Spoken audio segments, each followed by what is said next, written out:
어느 회사의 면접 시험 질문입니다. 골프공 표면에 구멍의 개수는 몇 개일까요? 시험관의 질문을 들은 응시자들은 대답합니다. 한 200개쯤 되지 않을까요? 아니면 한 300에서 400개쯤 될 것 같습니다. 글쎄요, 공마다 조금씩 다르지 않을까요? 여러 대답이 나오는 가운데 한 응시자가 대답합니다. 골프공 둘레가 한 4cm 정도 되니까 구멍의 둘레는 한 2, 3mm 정도 됩니다. 그럼 제일 큰 구멍에서 한 25개 정도 나오니까 여기서부터 조금씩 들어가니까 몇백 개 되겠습니다. 라고 대답을 했습니다. 일단 제가 골프공 표면의 구멍 개수부터 말씀드리겠습니다. 골프공 표면에는 이 딤플이라고 하는 이름의 이 홈이 300에서 400개 정도 있습니다. 자, 그러면 방금 누가 한 명 정답을 말을 했잖아요? 이 회사에 채용에 합격한 사람은 누구일까요? 정답인 3, 400개를 말한 응시자일까요? 아니면 맨 마지막에 장황하게 자신의 의견을 자신 있게 표현했던 사람일까요? 마지막 사람이 합격하게 되었습니다. 왜냐하면 이 면접 시험에서 회사가 요구하는 것은 정답을 요구하는 게 아니었습니다. 회사가 요구하는 것은 어떤 문제에 대한 자신의 생각을 조리 있고 자신 있게 표현하는지가 바로 관건이었기 때문입니다.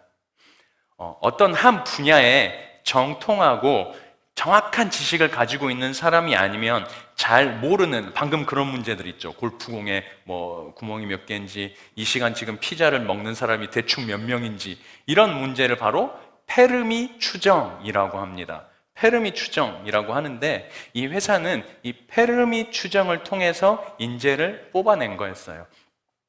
여러분, 만약 우리에게 누군가가 페르미 추정과 같은 문제를 던져준다면 우리는 어떻게 하겠습니까? 아마 이렇게 할 것 같아요. 초록창 네이버 지식인 쳐가지고 지금 골프공 개수는 몇 개입니까? 칠 수도 있고요. 요새 가장 핫한 여러분들 많이 보는 유튜브에서 제목을 쳐서 찾을 수도 있을 것 같아요. 아니면 이거 이도저도 귀찮으니까 그냥 나는 잘 모르겠다 하고 대충 말할 수도 있을 것 같아요. 왜냐하면 아주 특별한 경우가 아니라면 이 페르미 추정과 같이 답이 명확하지 않은 문제는 솔직히 우리 삶에 크게 별 문제가 내가 잘 몰라도 내 삶에 별 문제가 없기 때문입니다. 그런데요, 여러분, 우리가 최근에 겪은 엄청난 페르미 추정과 같은 문제가 있습니다. 코로나라고 하는 거예요. 극소수의 전문가들도 잘 알지 못하는 한 문제. 그런데 이 페르미 추정에 대해서 나머지 일반인들은 거의 모르는, 코로나같이 치료법이 명확하지 않지만 중요한 문제가 만약에 페르미 추정이라면, 그 문제가 내게 던져졌다면 우리는 어떻게 할까요? 내 스스로 그냥 네이버에 쳐가지고 유튜브에 쳐서 코로나를 이기는 법 이렇게 할까요? 병원을 찾아가겠죠. 전문가를 찾아갈 겁니다. 여러분, 사실 근데요, 우리는요 매일매일 이 세상 단 한 명의 전문가만이 알고 있는 페르미 추정의 문제를 매일매일 모두가 풀어나가고 있습니다. 그것은 바로 우리의 인생이라는 페르미 추정입니다. 이 인생이라는 답을 아는 분이 단 한 분밖에 없어요.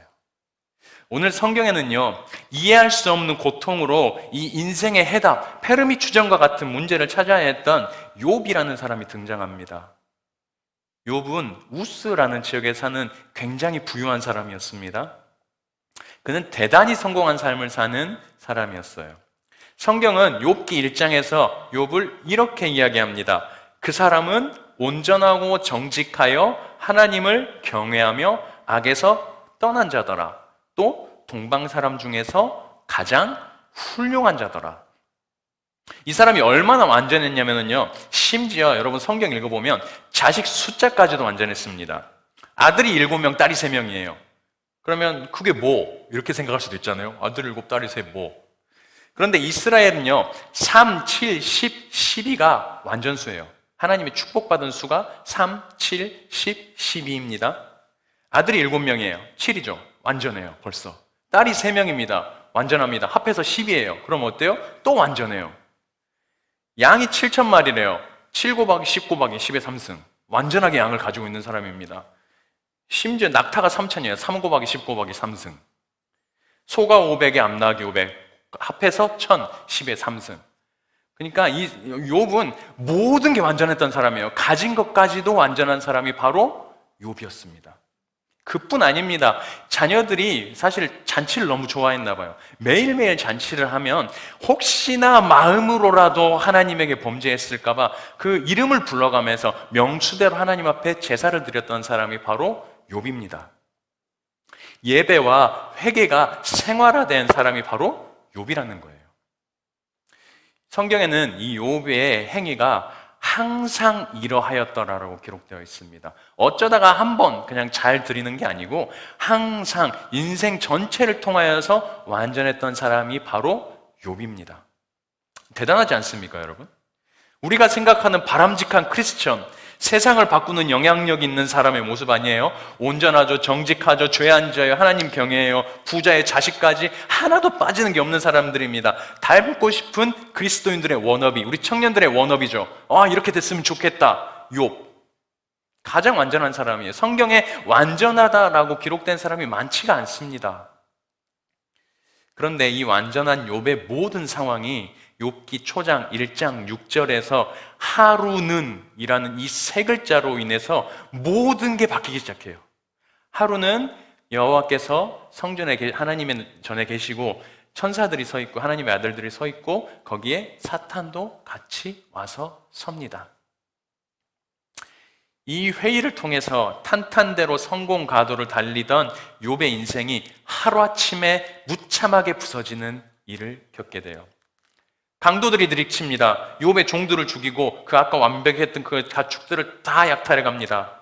하늘에서 불이 떨어져서 양들과 종들을 다 태워버립니다. 욥의 자녀들이 잔치를 벌이다가 돌풍으로 집이 무너져요. 그 자리에서 10남매가 모두 다 죽고 맙니다. 뭐 이런 일이 있을까요? 여러분 혹시 방금 제가 말씀드린 이 몇 가지 중에 하나라도 내일이라고 생각해 보십시오.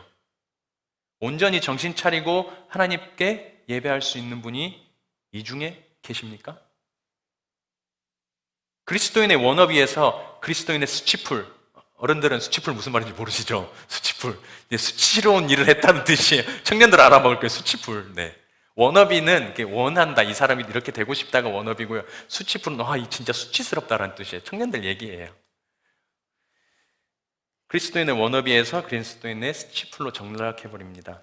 하루아침에 전 재산이 날아가요. 사랑하는 가족 한 사람만 잃어도 너무 슬프잖아요. 자식 열 다 잃으려고 생각해 보십시오.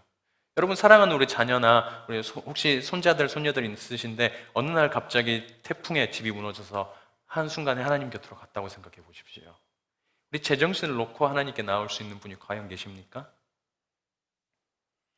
하나님 원망 안 할 자신이 있는 분이 계신지 모르겠어요. 저는 자신이 없더라고요. 저는 자신이 없어요. 막 와서 성전으로 뛰어와가지고 하나님한테 주먹을 흔들면서 막 하나님한테 뭐라고 할 것 같아요.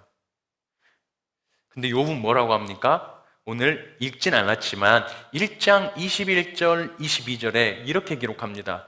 주신 이도 여호와시요 거두신 이도 여호와시니 여호와의 이름이 찬송을 받을지어다 하고 이 모든 일에 욥이 범죄하지 아니하고 하나님을 향하여 원망하지 아니하였더라라고 기록되어 있어요.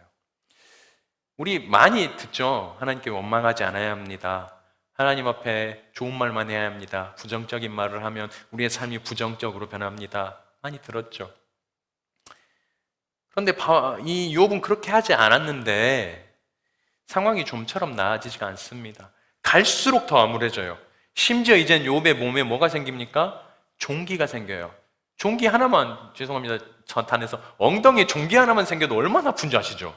머리 끝에서 발끝까지 온몸에 종기가 납니다. 진물이 흘러요. 와이프가, 아내가 그걸 보고 이렇게 얘기합니다. 그냥 하나님 욕하고 죽어버리라고 얘기합니다. 그런데도 욥은 또 뭐라고 얘기합니까? 우리가 하나님께 복을 받았은 즉 화도 받는 것이 당연한 게 아니냐라고 얘기해요. 그리고 이 모든 일에 욥이 입술로 범죄하지 아니하였더라라고 기록합니다. 욥은 다른 사람들 앞에서 원망의 말을 하지 않습니다. 대단하죠? 그런데 사실 욥이 정말 원망이 안 돼서 원망을 안 한 게 아닙니다. 욥기를 읽어보면요, 사람들이 있을 때는 처음에 원망을 잘 하지 않아요. 그런데 혼자 있을 때에 아무도 없는 고요한 시간에 3장의 욥은 자신의 생애를 저주하기 시작합니다. 내가 태어나지 않았으면 좋았을 걸. 내가 그냥 엄마 뱃속에서 낙태됐으면 좋았을 걸. 재에 앉아서 자기 종기 가려운 데를 긁으면서 혼자 하나님께 이렇게 읊조려요.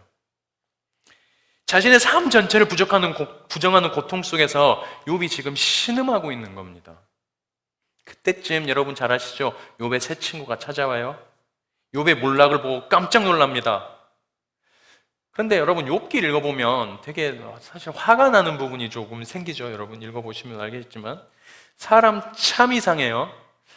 욥이 잘 나갈 때는 이 새 친구가 욥에게 한마디도 못했습니다. 아유 대단하시죠. 아유 이렇게 잘 나가는데 어떻게 그렇게 하나님을 잘 섬기세요? 하던 사람들이 입에 이제 욥이 넘어지니까 어떻게 해요? 가르치기 시작합니다. 고통의 이유에 대해서 막 가르치기 시작해요. 네가 교만해서 그래. 네가 죄를 지었으니까 야 니네 자녀들 맨날 그렇게 잔치 벌이더니 그렇게 죽을 줄 알았어라고 얘기하는 거예요. 지금 넌 그래서 안 돼. 네가 그래서 실패하지. 여러분 페르미 추정 기억하시죠? 그 분야에 정통하고 전문가가 아니면 정답을 알기 어려운 문제. 욥은 사실 지금 그 인생의 페르미 추정 앞에서 정답을 찾으려고 애를 쓰고 있는 중입니다. 근데 친구들은 알지도 못하면서 찾아와서 자기가 정답인 양 얘기하고 있는 거예요, 지금. 말을 듣다 보니까 처음에는 욥이 원망하지 않지만 성경을 쭉 읽어보면요, 욥이 감정이 격해져요. 여러분 감정 격해지면 어떻게 됩니까? 마음에 없던 말이 막 나와요. 하나님 사랑하고 경외하는 욥이었지만 너무 괴롭히니까 또 너무 괴롭히니까 이렇게 얘기하는 거예요. 우리말로 조금 바꿔왔습니다. 제가 하나님 뭐 하시는데? 라고 얘기하는 거예요. 지금 니들 말처럼 나한테 관심이 있어 라고 얘기하는 겁니다. 하나님은 나를 괴롭게 하셔. 나를 바다괴물과 같이 바다괴물처럼 지금 나를 취급하는 분이 하나님이야 라고 친구들에게 얘기하고 있습니다. 니들이 나 잘 믿어. 결국엔 이 얘기까지 하는 거예요. 여러분 이런 상황 겪어보셨는지 모르겠어요. 사실 아프면 내가 제일 아파요. 그렇죠? 그런데 옆에서 자꾸 괴롭히면 마음이 없는 말이 나와요. 그러고 나서 못 참아서 나도 모르게 한참 퍼부숴버려요. 그리고 나중에 어떻게 합니까? 혼자 돌아앉아서 하나님 가슴을 치면서 후회해요. 내가 왜 그랬지라고 후회해요. 또 처량하기도 하고 지금 나한테 관심 없어 보이고 기도 응답하지 않는 것 같더니 하나님이 야속해서 복잡한 감정에 어떻게 해야 될지 모를 때 있어요. 그래서 이제 하나님 나한테 관심 없구나 하고 진짜 신앙 내팽개 쳐버리고 그분 떠나서 살려고 해도 또 한편으로 성령께서 자꾸 내 마음에 콜링을 하세요. 그래서 하나님 떠나서는 사실 못 살아서 다시 돌아옵니다 라고 또 엎드리게 됩니다.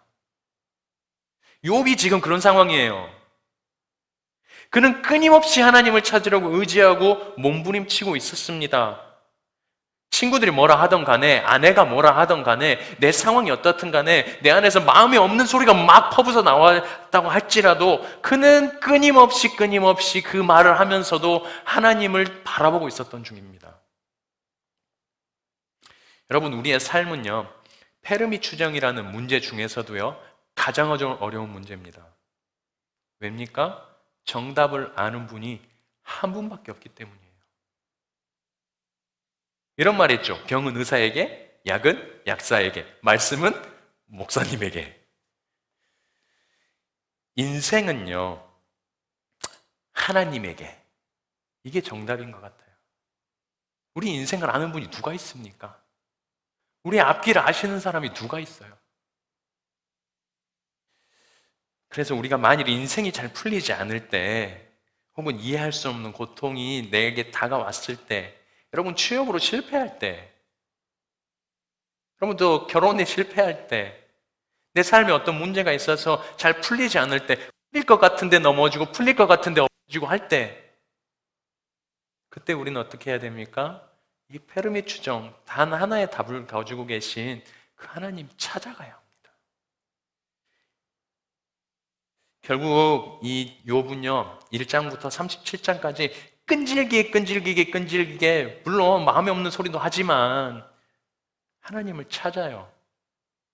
38절에 보니까 이제 하나님이 드디어 나타나십니다.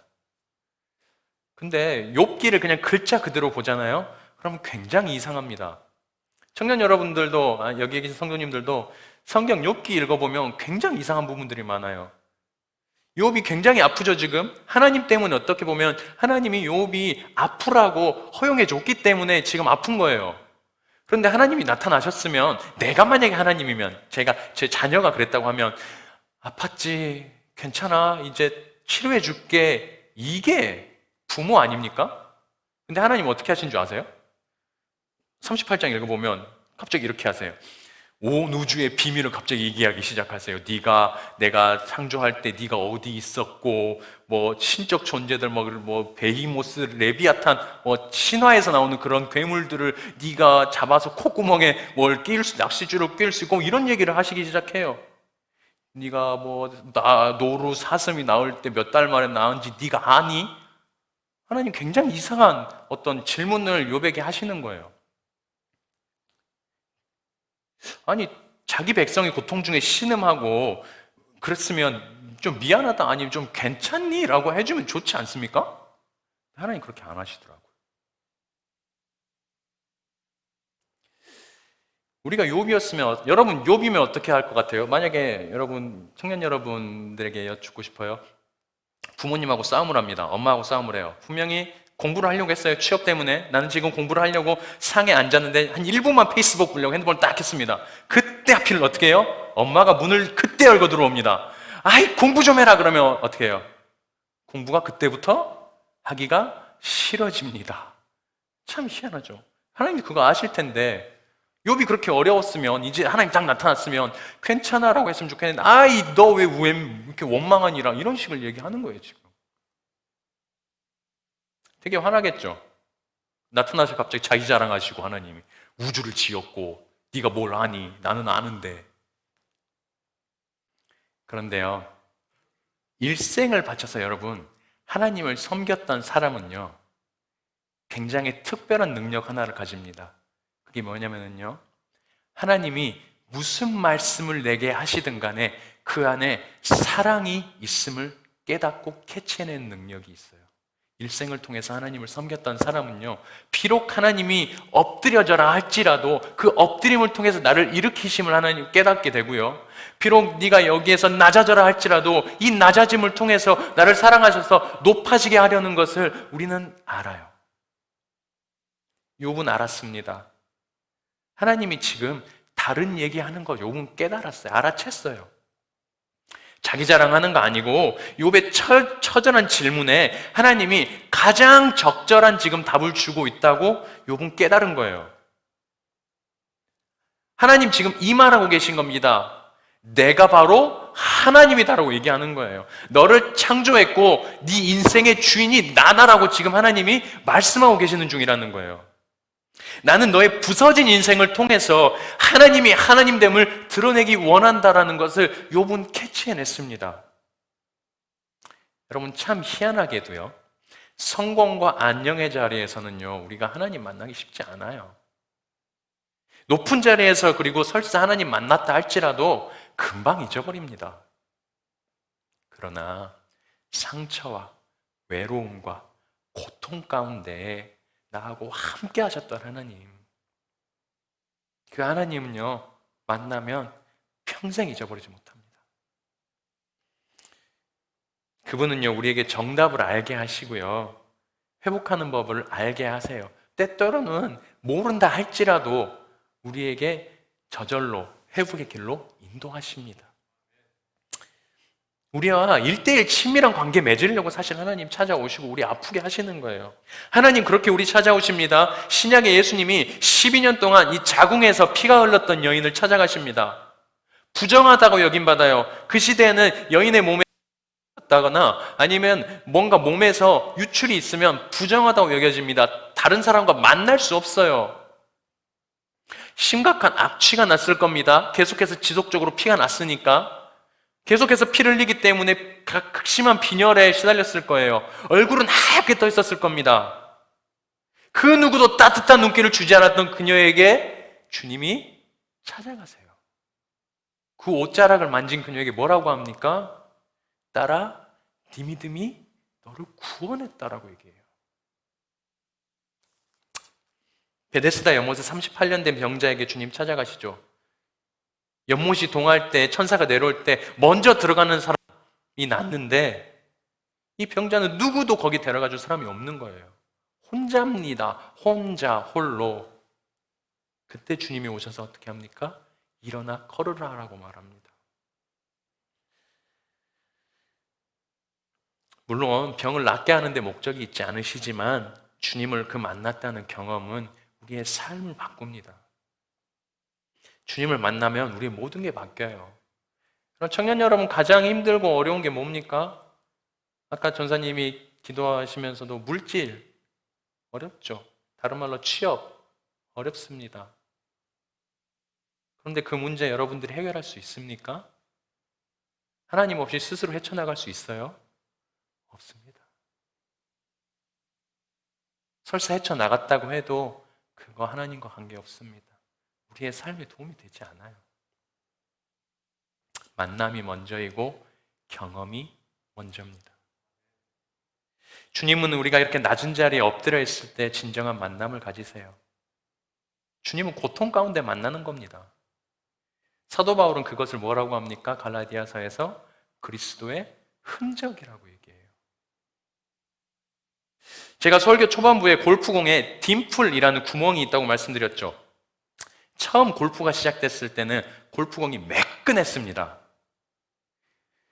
그런데 이 우연한 일로 골프를 치다 보니까 이 골프공에 홈이 생긴 거예요. 상처가 생겼는데 우연히 그 상처난 공이 이 똑같은 매끈한 공보다 더 멀리 나가는 거를 발견한 거예요. 여러분, 같은 힘으로 쳤을 때 이 매끈한 공은 91m를 날아갑니다. 그런데요, 지금 골프공 같이 홈이 300개나 있는 그 골프공은요, 치면 228m를 날아갑니다. 딤플이라고 하는 이 홈, 다른 말로 상처의 역할이 뭔지 아십니까? 맞불어 오는 바람을 앞으로 가지 못하게 막는 이 공기의 저항을 더 오래, 더 멀리 날아가는 양력으로 바꾸는 게 바로 이 상처의 힘입니다. 여러분, 우리는 상처와 실패라는 딤플이 있다면 우리는 그것을 통해서 세찬 세상의 저항을 이겨내고 날아갈 수 있는 겁니다. 여러분에게 상처가 하나도 없다면 우리는 그저 바람의 영향을 받아서 그냥 앞에 떨어지고 마는 신세가 될 거예요. 여러분, 우리의 삶 가운데 상처가 있고 홈이 있기 때문에 우리는 더 멀리 더 높이 공기의 저항을 이겨내고 날아갈 수가 있는 겁니다. 4.2cm에 불과한 이 동그란 공도요, 이렇게 치밀한 설계가 있습니다. 하물며 온 우주를 지으신 하나님이요, 심혈을 기울여서 창조한 우리들에게 누가 실패했다고 얘기할 수 있습니까? 이 상처가 아무 의미 없다고 누가 얘기할 수 있어요? 지금 모습이 그래서 그렇습니까? 하는 일이 잘 안 돼서 그래요? 되려고 하는데 넘어지고 되려고 하는데 안 돼서 그렇습니까? 하나님이 여러분의 인생에 딤플을 만들고 계시는 중입니다. 더 멀리, 더 높이, 더 오래 날아가게 하기 위해서. 그래서 우리가 할 수 있는 거는 처한 환경에서 낙담하고 포기하는 게 아니에요. 나를 지으신 주님의 완전하심을 믿는 것이 바로 우리가 해야 할 것입니다. 만일 여러분 자꾸 될 것 같고 그런데 안 되고 될 것 같고 안 되고 무너지고 하면 그때가 언제라고요? 하나님의 때라고요. 포기하지 않고 끈질기게 주님 찾으면, 저번 주에 목사님 말씀하셨잖아요. 선배들 통해서 귀로 들었던 하나님이 아니라 오늘 본문의 욥처럼 이제 내가 주를 배웁니다 라는 욥의 고백을 할 수가 있어요. 저번 주에 목사님 제목이 청년의 때 하나님을 기억하라는 내용이었잖아요. 근데 참 이 세상에 청년의 때 하나님 기억하기 참 어려운 세상입니다. 우리 어른 세대들은요, 기도하지 않으면 살 수 없어서 기도했습니다. 엎드려서 하나님께 부르짖지 않으면은 내 인생이 어떻게 될지 몰라서 부르짖었던 세대예요. 근데 우리 청년들은 그렇지 않아요. 여러분 되게 안전하게 살고 있는 겁니다, 지금. 그런데 그 안전이 여러분에게 영적인 야성을 자꾸만 깎아 내려가고 있어요.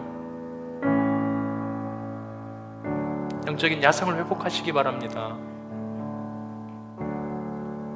어려움은 부르짖고 안 풀리면 엎드려서 하나님을 찾는 게 우리 인생의 해답의 길입니다. 페르미 추정의 단 하나의 길이 뭔지 아십니까? 답을 아는 사람에게 찾아가는 거예요. 이 시간에 잠깐 찬양하면서 우리가 잠시 기도하는 시간 가졌으면 좋겠습니다. 지난주 청년회 때 하나님을 기억하라는 목사님 말씀 들었는데요, 청년회 때 언제입니까? 가장 힘이 넘치는 때죠. 그러나 지금 여러분 힘이 넘치세요? 암울하지 않습니까? 미래가 보이십니까? 안 보이시잖아요. 그러나 안 보이시는 게 또 하나님의 은혜입니다. 왜냐하면 주님은 광야를 통해서 만나기 때문이에요. 우리가 이 시간에 광야를 지나며 라는 찬양을 함께 부르면서 우리 함께 하나님께 마음을 드렸으면 좋겠습니다. 찬양하겠습니다.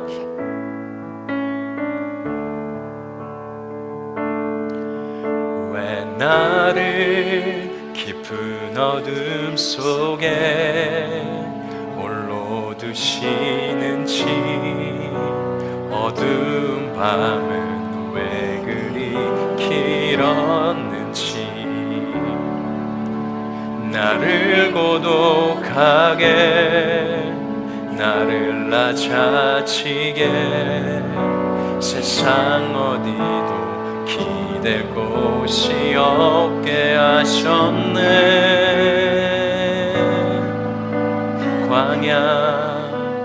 광야에 서 있네. 그곳은 주님만이 도움이 되시는 곳입니다. 주님만 내 도움이 되시고 주님만 내 위치 되시는, 주님만 내 친구 되시는 광야. 주님 손 놓고는 단 하루도 살 수 없는 곳 광야. 주님만 내 도움이 되시며 주님만 내 도움이 되시고 주님만 내 위치 되시는, 주님만 내 친구 되시는 광야. 주님 손 놓고는 단 하루도 살 수 없는 곳